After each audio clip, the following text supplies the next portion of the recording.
lied. You knew the whole time, and you let everyone blame my dad. You put him here. Don't you say you didn't. You looked me in the eye, and you swore. Why is he shaking like that? Is he even telling the truth? The whispers stabbed through the courtroom as Malik rolled forward, his small hands trembling against the wheels. All eyes locked on the 9-year-old boy in the wheelchair. This child, who had been painted as reckless, unstable, the cause of his own suffering. His breath wavered. His stepmother stared at him with rehearsed pity. But something was different now. Malik wasn't hiding anymore. And when he finally lifted his voice, the courtroom froze. This is the story of a child who exposed a lie designed to silence him. Before the courtroom, before the whispers and the stares, before his name became a headline, there was just Malik, a quiet 9-year-old boy who loved drawing superheroes with capes bigger than their bodies. His world had once been simple. School, cartoons, and afternoons spent tracing pictures in his sketchbook. For a child navigating life in a wheelchair, every small routine mattered. Every familiar hallway, every predictable day offered a little piece of comfort. His father's home should have been the safest of all.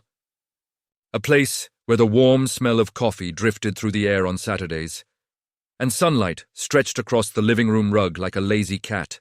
Malik cherished those mornings. Before everything changed, that house still felt like home. But home had grown different over the past year, colder, quieter, ever since his stepmother, Vanessa, entered their lives. At first, she pretended to embrace him, gentle smiles, soft questions, hands clasped together in rehearsed concern. But as weeks passed, her tone shifted. Little criticisms at first, said just loud enough for him to hear. Then came colder glances, harsher words, and moments of silence that felt heavier than anything a 9-year-old should ever carry. Malik tried to ignore them. Kids are good at believing things will get better. He focused on school, his drawings, and the dream that one day he could become an artist whose stories made people feel seen. But lately, even drawing felt harder. His wheelchair had new scratches he didn't remember making. His father seemed tired all the time. And Vanessa.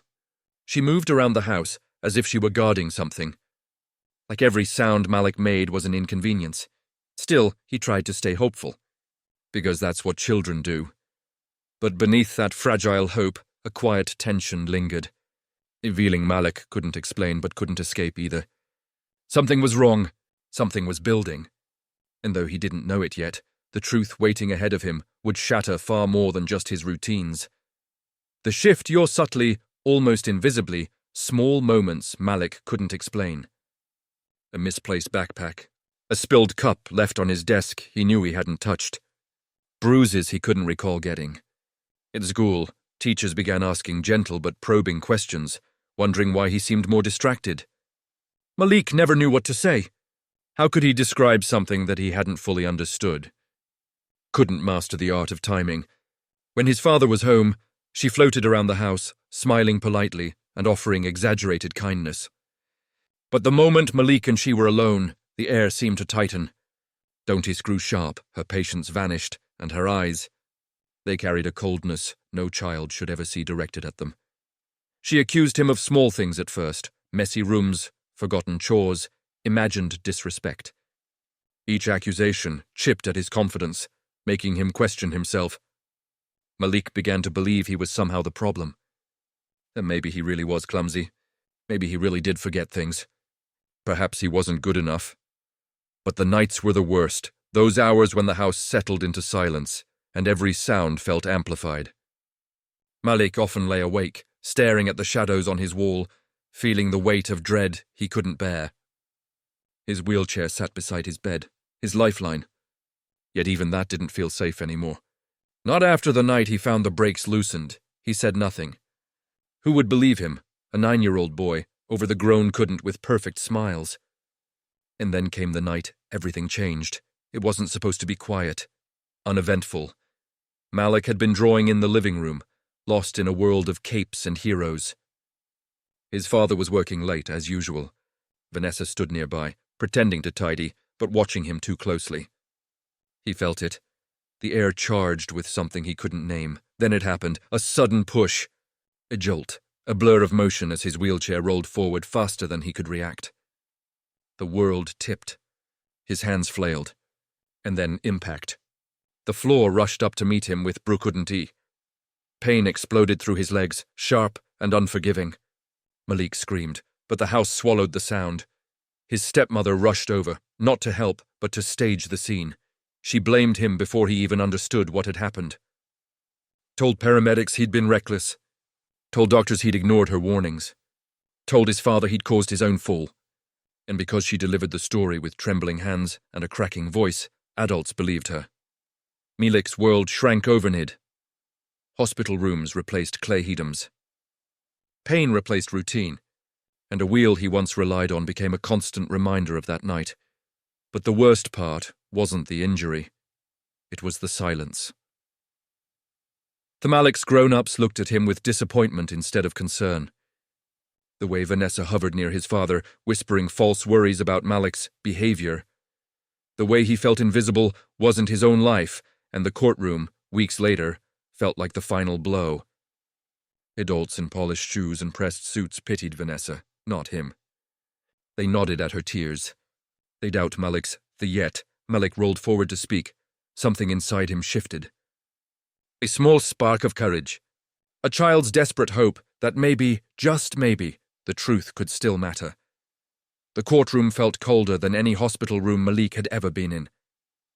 Grown-ups spoke in polished sentences that floated above his head, turning his childhood into a debate, his truth into something optional. Vanessa sat just a few feet away, her eyes downcast, her tissue trembling dramatically between her fingers. Each sniffle drew sympathetic glances.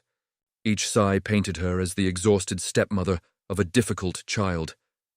But when the judge finally called Malik forward, the air in the room shifted. His small hands tightened on the wheels of his chair. He rolled himself toward the center, the sound of rubber against tile echoing like a heartbeat.